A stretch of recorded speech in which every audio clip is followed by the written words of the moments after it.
Parker from Nightmare on Elm Street 3 and 4. Please welcome Brook Bundy.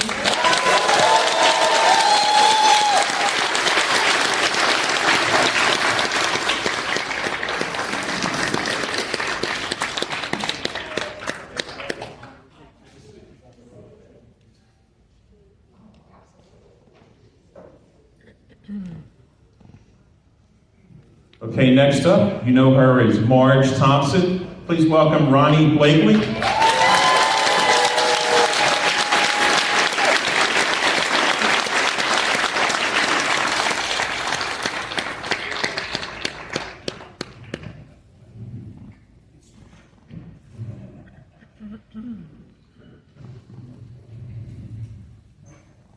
And next up, for those of you that don't know, we started doing Monster Mania back in 2003, and we were at this one, sort of a small hotel, but we had a really successful first show. So we decided to switch hotels and go to the Hilton. It was at the time, the Cherry Hill Hilton, which is now the hotel. They changed the name, but it's still the same hotel around Cherry Hill. And when we got there, this place was huge. And we're like, wow, if we have a show here and we don't have a lot of people, we're gonna look like fools because this place is packed. It was enormous. So we were like, who can we possibly get? And like, this was the make or break show for Monster Mania. It was only gonna be this was gonna be Monster Mania 2. So I was fortunate enough to get in contact with Stephen Lowe, who of all the agents is probably my very favorite agent of them all. And he brought in this next guest, and this next guest put Monster Mania on the map. Please welcome Robert Enguland.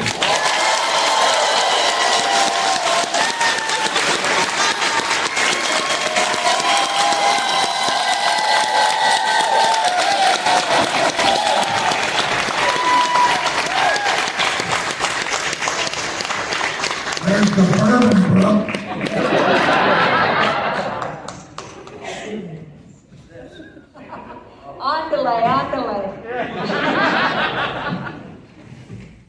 So we'll do as we normally do. If you have a question, please raise your hand. If we call on you, if you would, because we don't use microphones in the audience. I've seen people run around with a microphone and it looks like craziness.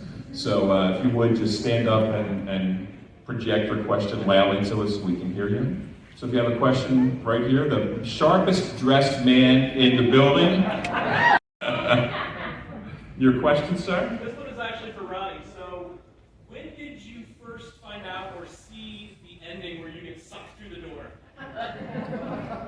Well, the time when I really saw it, the first time I really saw it was in Times Square with an audience, where I went by myself when it was in release, and it was on its way going to #1, and everybody in the audience had a bag of chicken, because Kentucky Colonel was next door.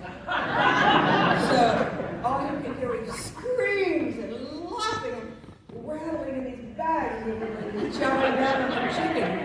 And that's the first time I saw it, and I was by myself, and I just loved it. And it was hard to realize that it was going to be a hit.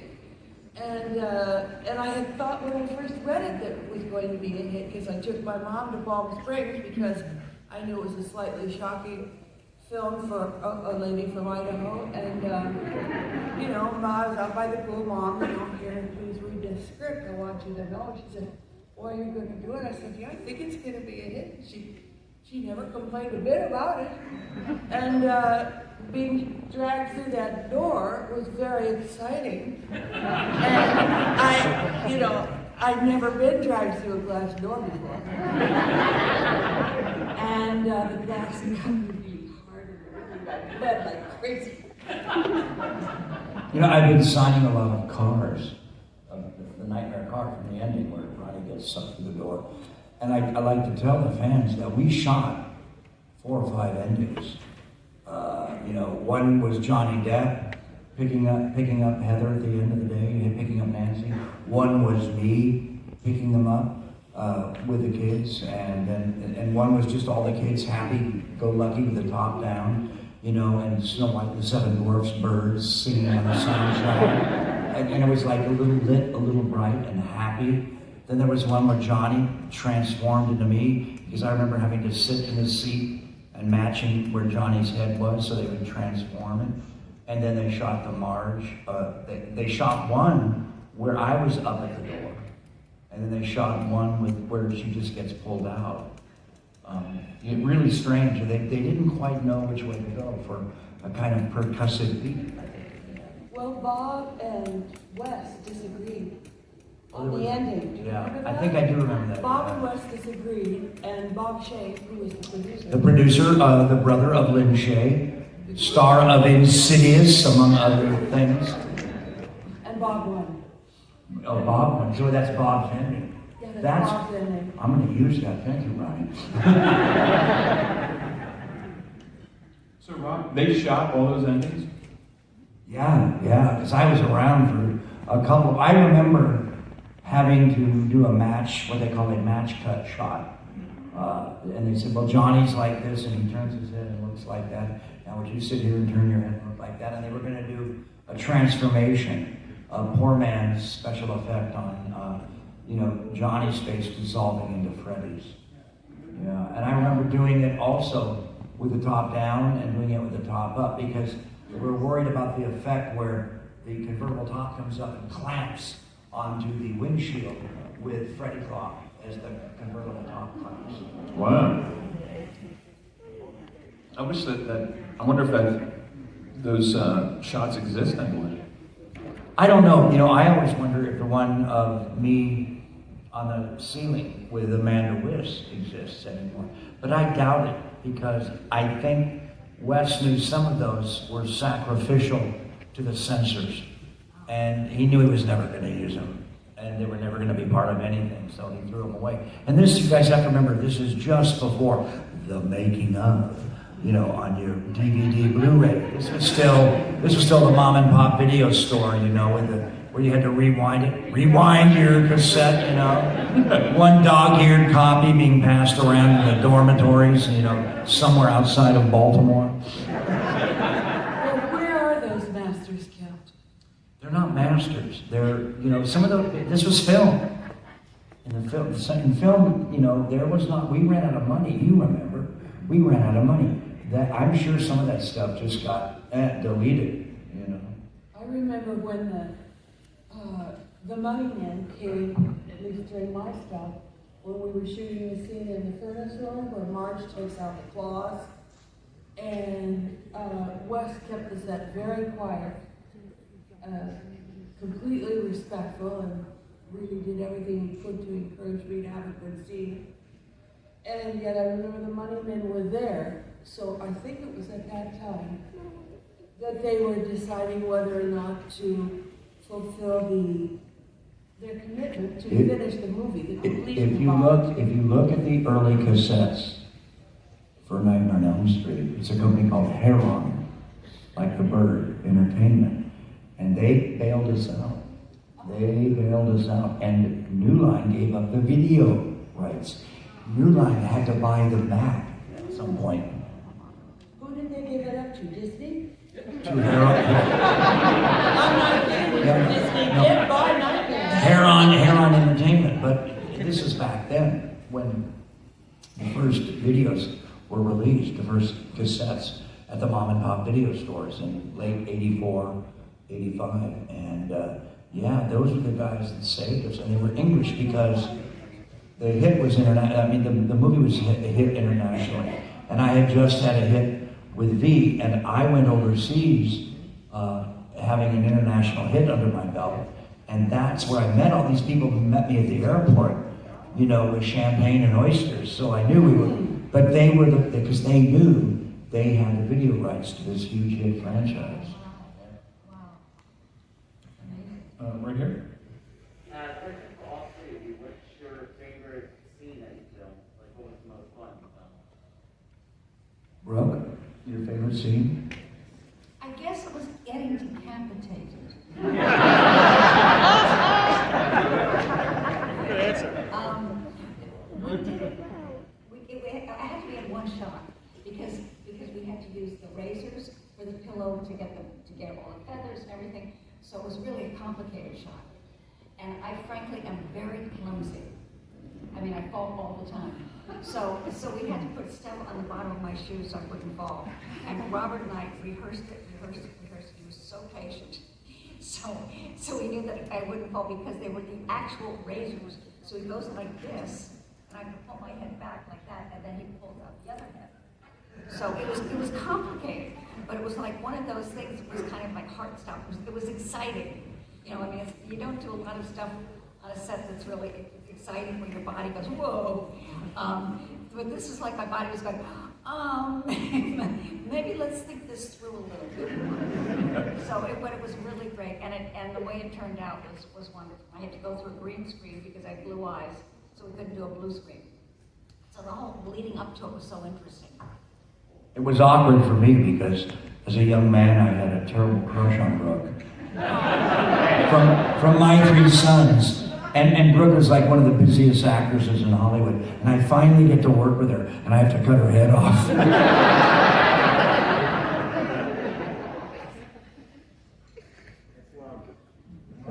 What's your favorite? What's your favorite? I think maybe my favorite is the furnace scene.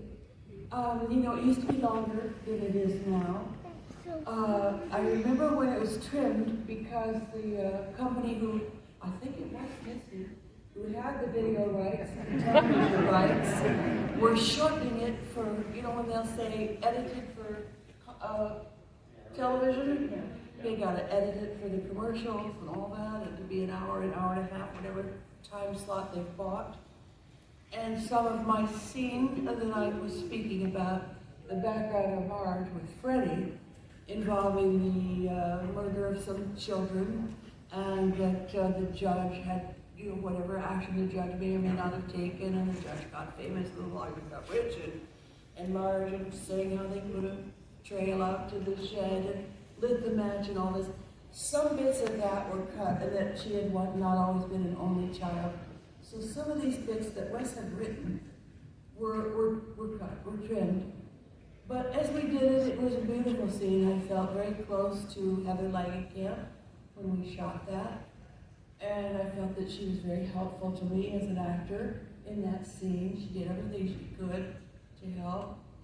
And it, you know, it's odd because when you're doing scenes that are taking place in a situation which is not real, and it is highly unreal that it could ever be real in life, you know, you have to put yourself there and you have to try to make it real. So anyway, that was a very exciting and satisfying and challenging scene. And I remember being concerned about it and concentrating, and Wes being helpful, keeping everything very quiet for me and doing everything he could to help me have a good scene, and Heather doing everything she could to contribute her acting to make it a good scene. So it was an exciting bit. There were many other wonderful bits and wonderful scenes in the movie. Many emotional scenes. The kitchen scene with Heather, where I had to slap her, it was a torture to do. Yeah, that's the one that was, to me, Painful. that looked like the most difficult. Yeah, it was really hard. Yeah. It was very tough. Just from the mundane, you know, the mundane part was the cameraman telling me that my suntan was too dark and my pajamas were too pale. So what we were going to do, because the lighting was not working out. Or sometimes it's the color of the walls, you know, on the set, and it makes Ronnie look too tan, or it makes the lighting go askew, you know. So all these things you get ready to shoot, and you're in your place to make the scene real and have things happen, and the camera, all the crews, and then shooting, and then, you know, it could be anything. It could be a hair out of place. It could be a microphone that slipped into the frame. In this particular instance, I remember my tan was too dark.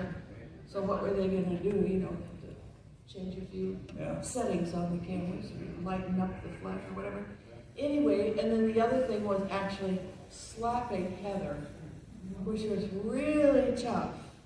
I had been slapped by my mother as a child, as a teenager, should I say. As a teenager, not a child. And, you know, it was something that stuck with me, it never goes away. And I knew that feeling, but I had never experienced that exact thing myself, and I've never slapped my own child. But you know, if you're an actor, you have to go there. You have to find a way to go there.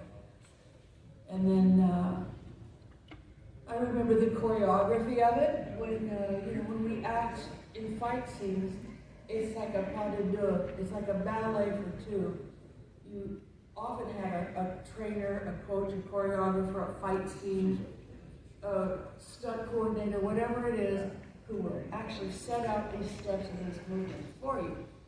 And you know, the laws of physics, you give and take, and if something's gonna go, then the person receiving that blow has to pretend like they were struck and then come back. When you see men fighting in a bar scene, they're not usually really punching each other out and breaking their hands and everything. They're trained actors who know what they're doing, and they pretend and they make that happen. So it was challenging, and I just remember all different things about it, and I know Heather was uncomfortable, and you know. When I see that scene still, I think there's something very raw. It's very raw. Yeah. Thank you. No, but it is. It's raw, Yeah, and it is. I can tell it's not the first take. I can tell you guys went through some stuff. Yeah, and you know, I've even online, I've seen a tape that wasn't the final take. Somebody posted something. Where did they get that stuff? I don't know. You know, you see things all the time. You're going, Heather's sending it around. No, my scenes, I don't know. I think it changes a bit. Rennie Harlan really, God love him, he left me alone in Nightmare on Elm Street 4. And I think that's my favorite performance of mine was Freddie. Just my performance. He let me kind of dance it a little bit. And I love the sequence in the schoolroom leading up to Wanna Suck Face. And it's not just me, that whole sequence is the best of kind of MTV editing and that moment of time in the 80s, and it still holds up. But I also love the entrance Wes gave me in Nightmare 7, where I come up out of the bed, and I'm kind of an Uber Freddy, and I say, "Miss me?" You know, I really like that moment too, and that's a gift from Wes Craven. So I guess those are my two favorite scenes. In the films, Rob, were there any ad-libs? Were you guys free to ad-lib at all, or were it strictly to the script? You know, I have to say this, because if you look up the writers of the Nightmare on Elm Street movies, it's like who's who. It's full of Oscar winners and bestsellers, people like Brian, just amazing people, you guys, that worked on the films. And I got away with maybe 3 improvs in the whole franchise.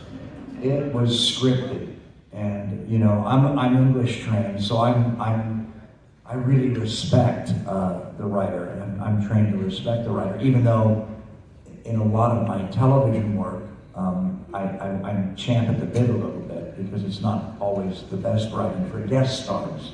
For regulars, they found the formula, and you don't want to violate the formula, but it's almost all scripted in the Nightmare on Elm Street films. When I was decapitated, and Elaine keeps talking. She keeps bitching and complaining. But I did a lot of ad-libbing. It was like, "Kristen, you're such a pain in the neck." Ha ha ha. So I had so much fun just kind of making up lines that had to do with necks. I have such a sore throat. So that was a lot of fun. So I was let go with that kind of thing. Oh, that's cool. Yeah. So my answer would be no. Okay. And I'm an improv actor, but Wes did not encourage me to improv. Wes was, well, Brook didn't work with Wes, but Wes was a writer-director, and that's intimidating, but it's also wonderful, because you can go to him behind the camera and you go, "Wes, this just doesn't fit in my mouth right." There's a word or two, and Wes would fix it instantly on the set for you, which was a real special privilege. In fact, on part 7, Wes Craven's New Nightmare, he actually had a laptop along with video assist that he was working with, so he could fix something, and he had an ear. He knew if he'd miswritten a line. Did did say that to me, this is a way of him complimenting me, that his favorite line was lock, lock, locked. So Nancy's mom, Marge, that's my character, was in the house and the windows were all barred up and she's lolling on the sofa or whatever and she's out of it on alcohol. And so instead of just locked, you know, I let Marge go with it. And Wes did tell me that he loved that. And he also told me that he loved how I let my hair go from highly coiffed into a straggly version of that. And that he never really noticed it that much. But after seeing cutting it together, that he appreciated something and liked it. And it was very nice of him. Okay, question right here. Yeah, Ron, what was it like playing Freddie on the Goldberg? What's it like what? What was it like playing Freddie on the Goldberg? What's it like playing Freddie when it's over? On the Goldbergs? When you did it for the Goldbergs? Oh, on the Goldbergs. I'm sorry. Well, you know, I have rejected and rejected and rejected and protected the character for, close to 45 years now. And the Goldbergs,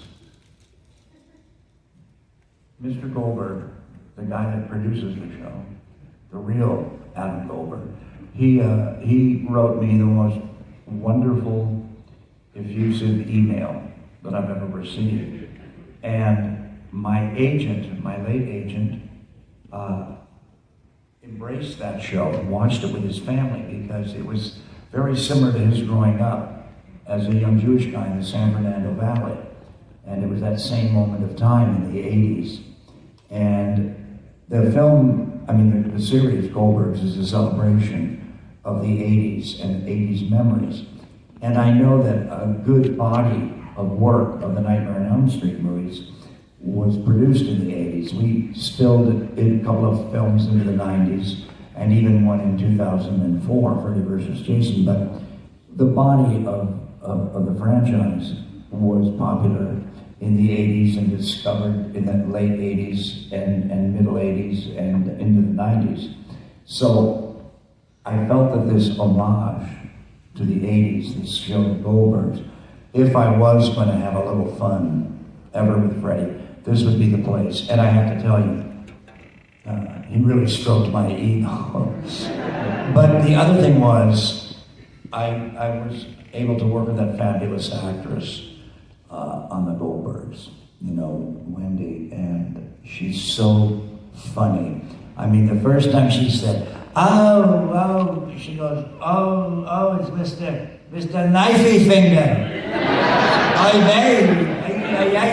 I peed my pants.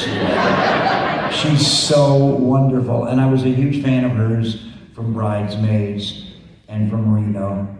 I love her. And, she's just can do anything.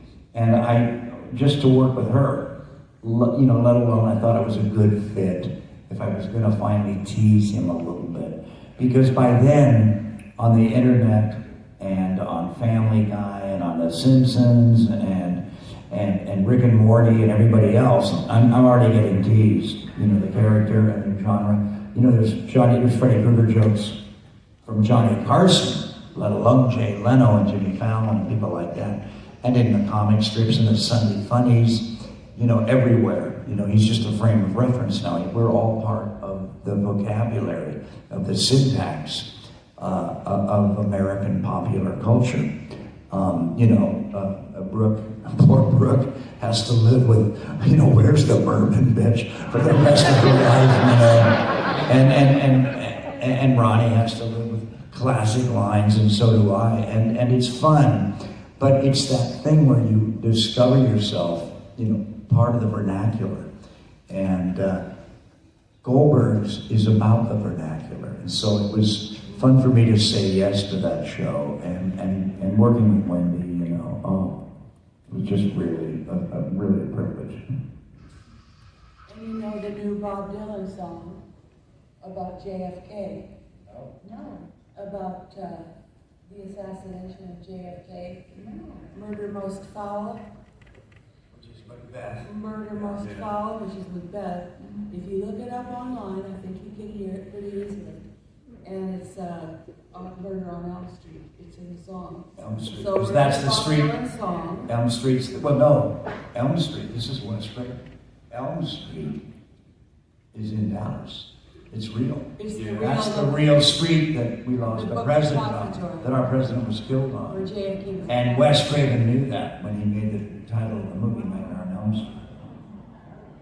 So you'll enjoy that song. You give it multiple listens, and there are mentions of so many artists and allusions to so much culture and so many parts of our lives, and we're honored to be a part of that. Yeah, Wes Craven, one of the themes of Nightmare on Elm Street is loss of innocence. And when our beautiful president was shot down like a dog in the streets of Dallas on Elm Street, Wow. that was a loss of innocence for every generation. And that was 1963. I was there. I'm not there. I was in high school, and people went from believing if you got good grades and you worked real hard, and everything's going to be okay, you know. And a minute later, that changed. That changed. And it wasn't about distrusting government. It was about just distrusting goodness. That goodness can be hurt, you know. And people got very jaded after that. A minute later, I remember when I was in high school, and I entered high school, the most popular people were football players and cheerleaders, and the people in student government. When I left high school, it was the boys in beetle boots and surfers with no socks. Okay, right here. I just want to know, Robert, is there any updates on a new film, and will you be a part of it? Is there any updates on any new Nightmare on Elm Street's coming out? Oh, I know, you know, I don't know anything about that. I do know this, you guys. I believe the Craven estate, many of the rights were returned to it, but there's also Time Warner, I think, owns a lot of the franchise. So there's a very complicated legal thing going on. I know they will eventually sort it out and reboot it, you know, but I'm getting too old to take my ideas to anybody because they're still fighting over rights, you know, so I think it'll be resolved, but I'm not sure when and how. There will never be another Freddie.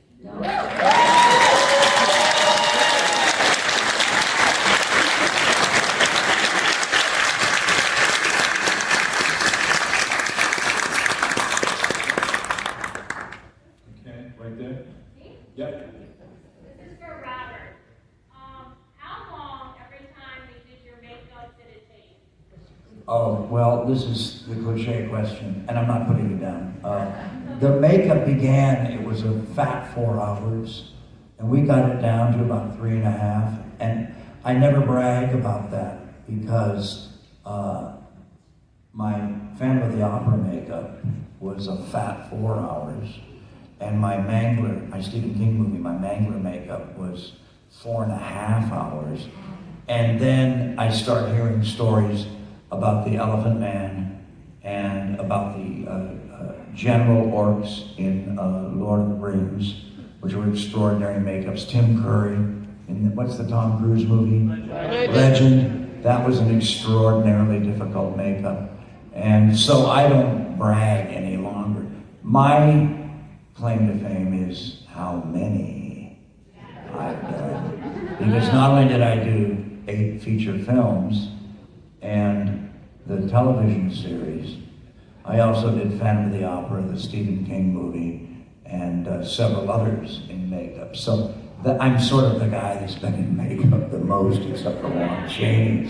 You know. Well, I can remember when I first knew Robert and saw him as Freddie on the set eating lunch during the lunch hour, because he is modest about it, but his maquillage was in layers, and it required some kind of glue that irritated his skin. So he suffered mightily in this outfit because it couldn't be taken on and off. Once it was on, stayed on until shooting was over. So he had like a layer here, a layer there, and another layer, and another. Came on maybe 4 layers. He'd be sitting having lunch, suffering. It was hot. And you know, he did suffer for that. And it was on the first movie, it was that really craft service. The food, I remember second unit was peanut butter, Skippy peanut butter, grape jelly from the supermarket, and a lot of flies. Okay, right here.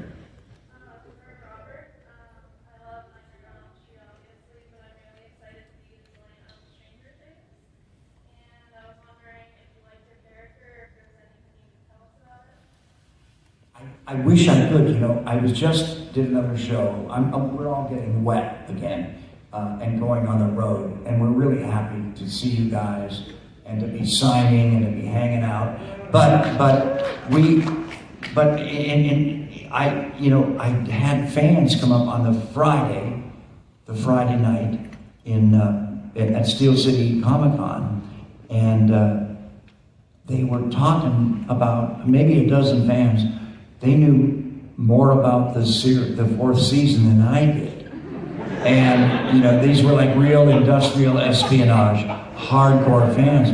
But they're telling me stuff, and they knew my character's name, they knew who I worked with, they knew other things about the plot. And so I went out and did a Q&A the next day, and I divulged a couple things. I got my hands slapped. And I love these people. I love the Duffer Brothers, and I love, I love Sean Levy, and I love Millie Bobby Brown, and I'm a huge fan of David Harbour, and I still have a crush on Winona Ryder, and I love Maya Hawke, and so I'm not supposed to talk, but I'm going to tell you this: they're calling it the scary season. The horror season. So that's my only clue to you.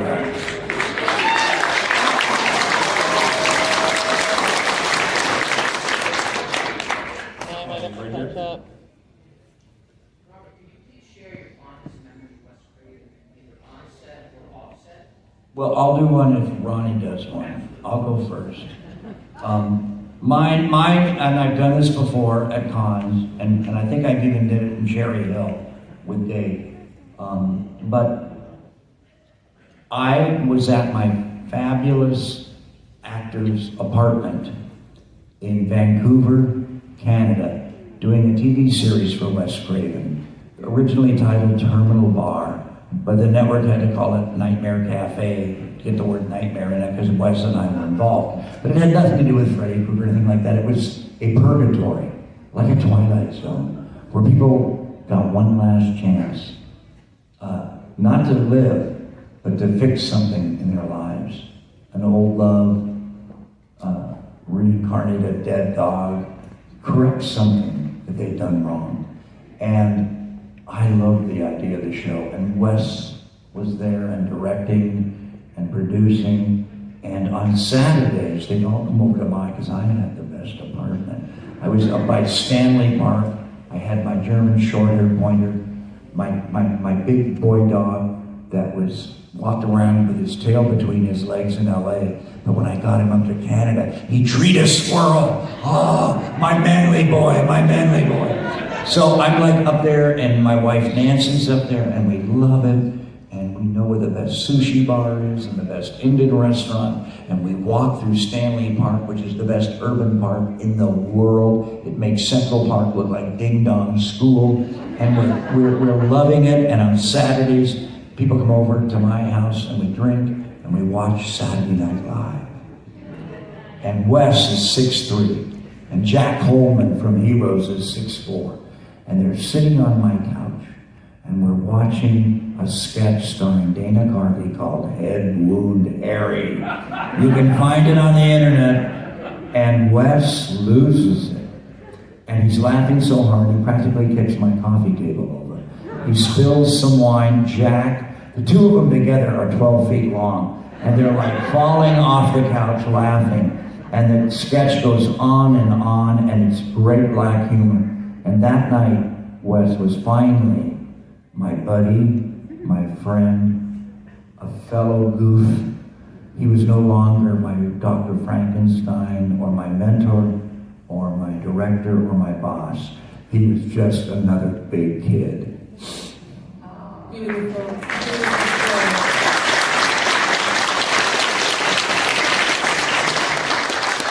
I have a story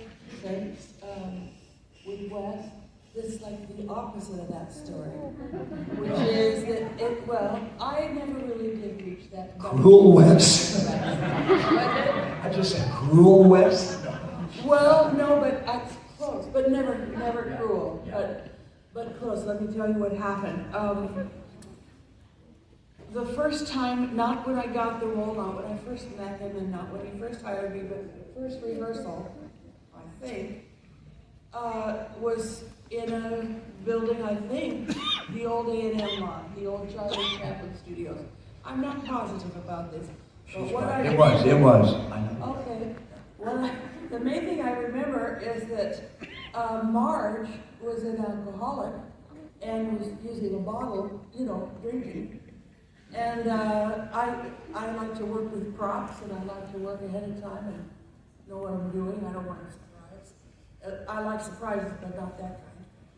And I had got a real bottle of gin. So we're rehearsing the scene. Method Ronnie. I am a method actor. I like to know if it's going to work. If it's believable. I want to be believable.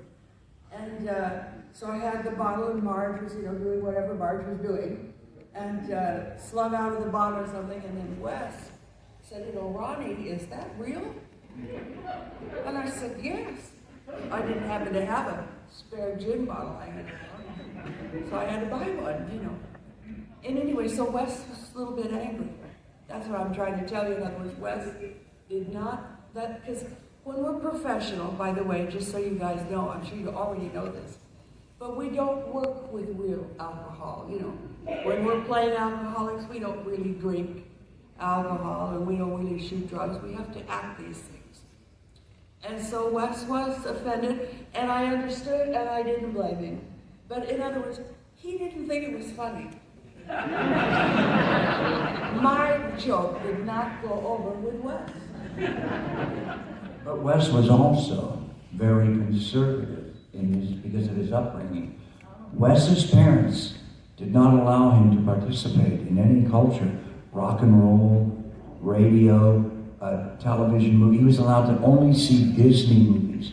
So the Wes Craven that we knew was playing catch-up and always discovering some new jazz band or some new rock and roll or some radical books or some movies that he hadn't seen. I remember turning Wes on to some movies that he hadn't seen. The Innocents, starring Deborah Carr, great Henry James ghost story. But so Wes was playing, but he also, because he was playing catch-up, if you went to visit him, and he lived in Steve McQueen's old bachelor pad on the top of the Hollywood Hills on the edge of a cliff with a lap pool, and in front of it was like the prow of a ship overlooking all of Hollywood all the way to the ocean in Catalina.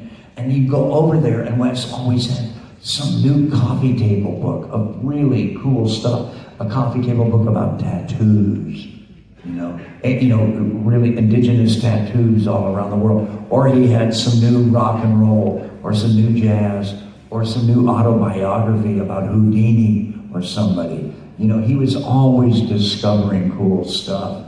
But Ronnie, you have to remember, we forget this.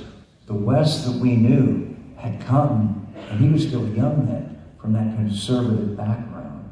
And he dressed conservatively. He did. He looked like a Ralph Lauren model. Yeah, button down. Preppy, yeah. Button down shirt.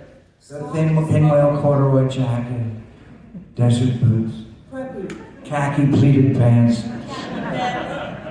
Loafers. I thought he was going to look, when I first went to meet him, I thought he was going to be Marilyn Manson. the back? Yeah. Yeah, I don't actually have a question. I see one of our youngest fans up here.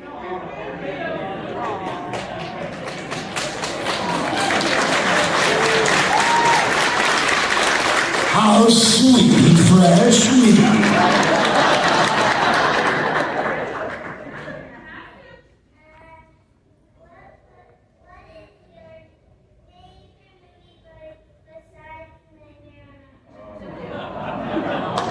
Rob, what's your favorite movie of all time?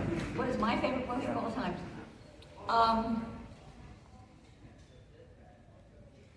Boy, I really have to think. I guess Cinema Paradiso. Oh, yeah. Yeah, it's a great movie. I used to teach acting, and I had a class where they were just big macho kids. They were all on the football team. I mean, they were like big kids. And I said, I want you to see this movie. So they went, I said, it's in Italian. And they go, anyway, so we start the movie, and about halfway through, I said, do you want to just like take a little break or anything? And all of them said, don't turn on the light. It's okay. It's okay, we're good. Let's just keep on going. We're gonna be okay. It's just a lovely, beautiful movie that is so typically Italian.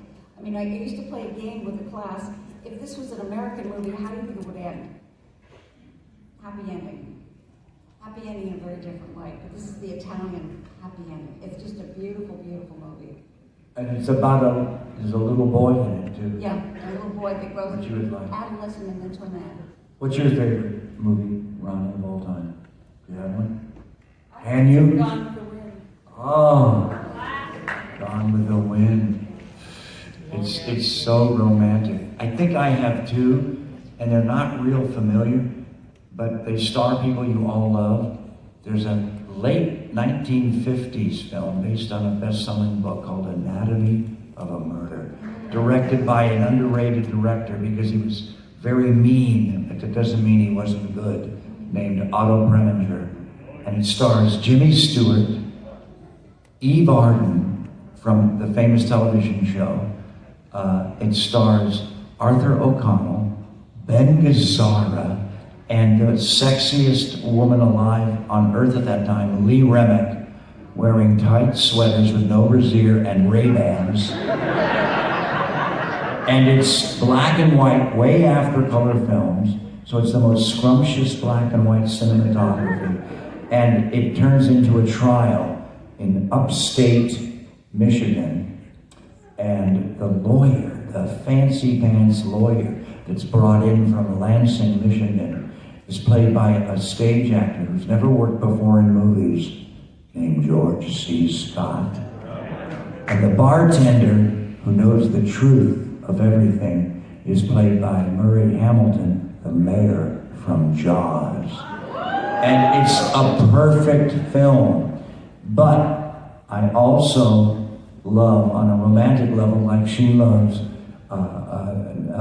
Gone with the Wind, I love Bernardo Bertolucci's 1900 with Robert De Niro, Burt Lancaster, Sterling Hayden, and it's just and Gerard Depardieu when he's thin and beautiful. Dominique Sanda, whose entrance, she comes out of a shower with her hair wet in front of her, and sticking out of her wet hair is a cigarette. And she smokes the cigarette and blows the smoke through her hair in front of her face. And she has a horse given to her on her birthday, a white horse named Cocaine. It's phenomenal. You guys, you're all getting a little older now. It has 2 parts to it. And you rent it, and you watch it, and you watch these families, the rich family and the poor family grow up. And you order out for pizza, you take a break. You take a break in the middle of it. The uncut version is 5 hours. After 2 hours, you eat pizza, you drink a half a bottle of red wine, and you go back into it, and trust me, it will blow your mind. Yep, and everybody ages in it. De Niro goes from being almost a kid to being old. So does Depardieu, so does Dominique Sanda. And the same location over and over again changes through the years. It ages through the years, and you see it in every season of the year. It's just a brilliant, brilliant movie, and Donald Sutherland is psycho in it. Check it out.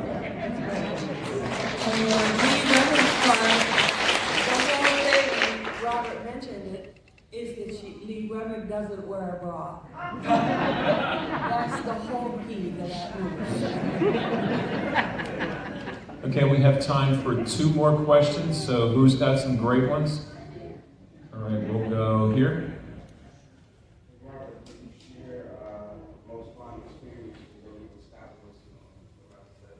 Oh God, you're killing me, man. You're killing me.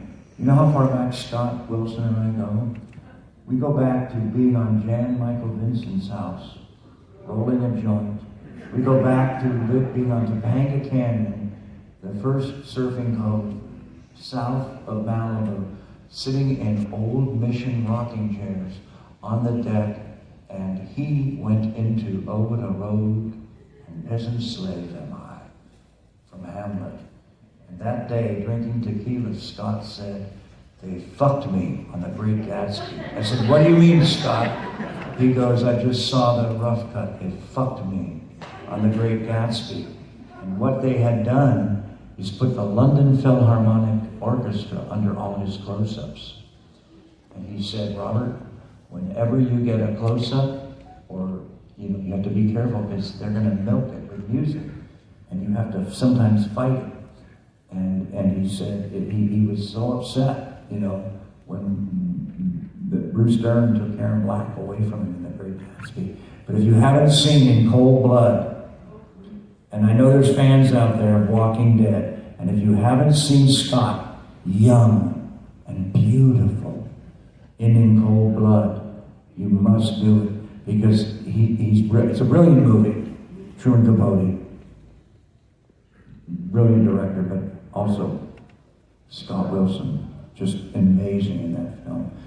And Scott and I reconnoitered at cons over the last years, and we shared all these stories together of what we were. I remember having a dive bar all to myself in the gay neighborhood in Hollywood, and it was the only straight bar, and Scott would hustle backgammon, and Nick Nolte would play Space Invaders, and Martin Sheen was on the phone, and Chaz Palmieri was buying us all drinks because he just sold a movie to Robert De Niro.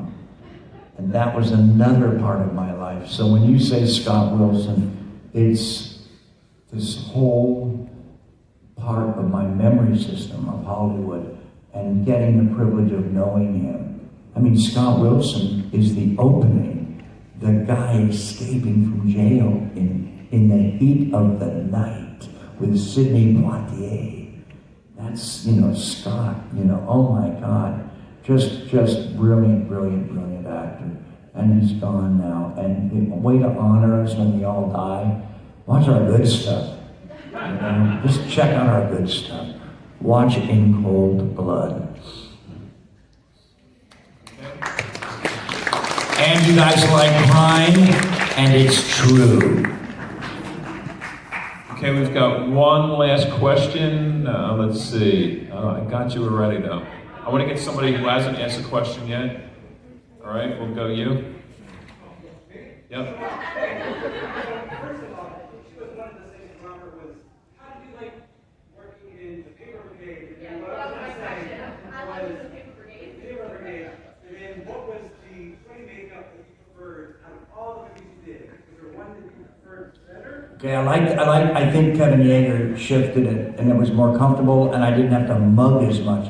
Because with David Miller's makeup was the creation of Freddy, but Kevin Miller refined it, and it was a little easy for me to manipulate it, okay, and be real, and not have to mug my mask as much to animate it. Paper Brigade, all I remember was the heat in Salt Lake City, the goose shit, what I owe to that movie is, that movie was picked up by Disney, and it was run every Saturday night the first year of the Disney Channel, and it created the Disney Channel. It was such a big success, And who knew? I did a little low-budget family film. Disney picked it up, and that film that Disney did not make actually made the Disney Channel. So, and that's why so many people have seen it. It's incredible to me. But all I remember, I have to be honest, poop. Those geese, they pooped on everything. I slipped in it. It was I smelled it, and they were union geese. They were Hollywood geese. They had a better trainer than I did. Those goddamn.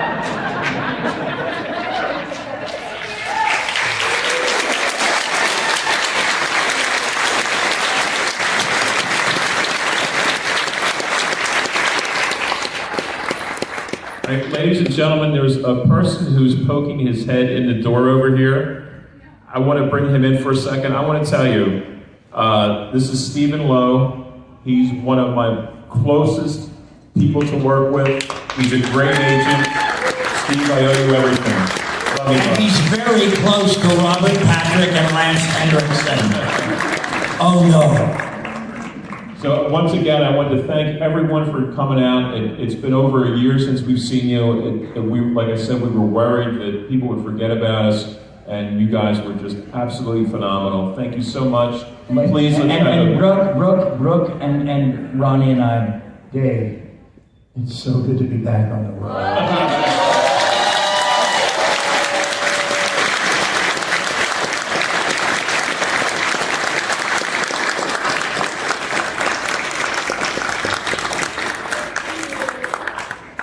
All right, ladies and gentlemen, please a big round of applause for Brook Bundy, Ronnie Blakey, Robert Enguland.